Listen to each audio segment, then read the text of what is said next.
What's good, guys? Prince Sports here, man. So Steph Curry is climbing up that historic ladder more and more as this season progresses. First player, the only player in NBA history, while he's dead, still in his prime, having the most three-pointers. And now he is the king of three-pointers in NBA history, the greatest three-point shooter of all time. And he's doing that at a clip that is faster than guys that achieving things on longevity. You know, as you heard, I'm not really impressed with longevity awards too much. They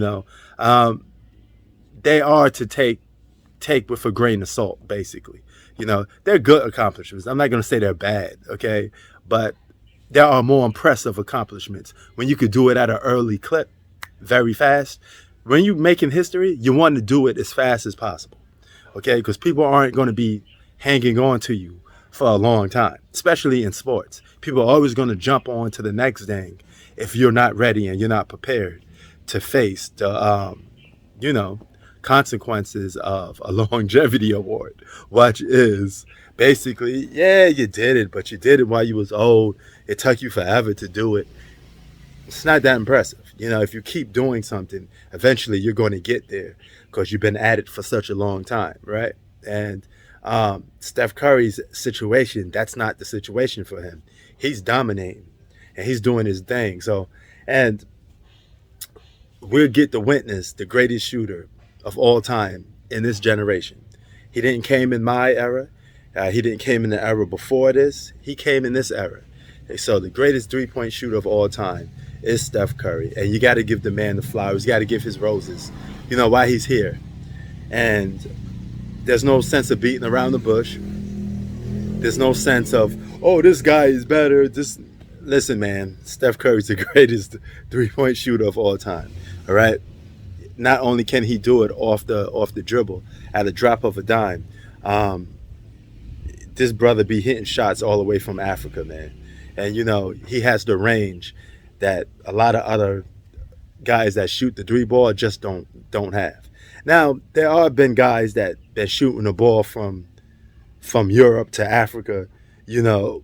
Dan Marley, Dunder Dan used to toss up shots like that, but he never did it at a clip like Steph Curry has done. He never did it consistently like Steph Curry. So with that being said, man, congratulations to Steph Curry, man. That's a great accomplishment. 3,000 three-pointers.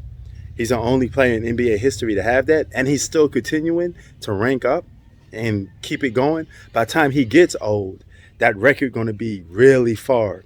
It's going to be hard for the next person to reach. It's going to take another generation for another guy to reach. But keep this in mind. Since this is the three-point era, guys launching up threes way more than any other era. It won't probably be too long for another guy to get to it. Now that I think about it, Trae Young may get that record too. Because guys toss up the three ball like it's nothing in this era. And let's see how long that record stays put. Okay, the longer it stays put, the more impressed I be with it. If it gets surpassed real fast, the least I'd be impressed with it. So we got to see how that comes out, man. But nevertheless, man, it's a great accomplishment for a guy that's still in his prime. As you can see, I'm recording from the dungeon, brother, from the trenches.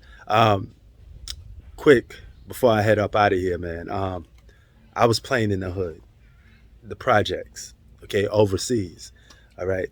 There's like literally the project buildings is surrounded by a basketball court. The basketball court is in the middle. So you got to go there. They call that the arena, because you got to go there and show your skill. Everybody is watching you. So I went there, man. I put on my little professor impersonation. I had to represent for the hood, man. I had to throw Queensbridge on the map, and I was representing. Sorry about that, man. To cap it off, let me just put it this way. It was the greatest experience I had playing basketball. And I played semi-pro basketball. I played pro basketball. But none of this had a feeling like this. This was in the trenches. you do a move, people yelling and screaming, they all jumping on you, and it was quite an experience, man. It was probably the most funnest experience I had playing basketball. I felt like I was 25 or 20 years old playing on that basketball court again, man. And it was a hell of a fun, man. So your boy doing his thing out here in the Philippines, man. International P, all the way from the projects. And keep in mind, I come from one of the most, actually the biggest hood in America. Had the number one homicide rate. We was old block before old block. So for me to be here on this stage is a blessing, and something I never take for granted. Prince Sports out. Peace.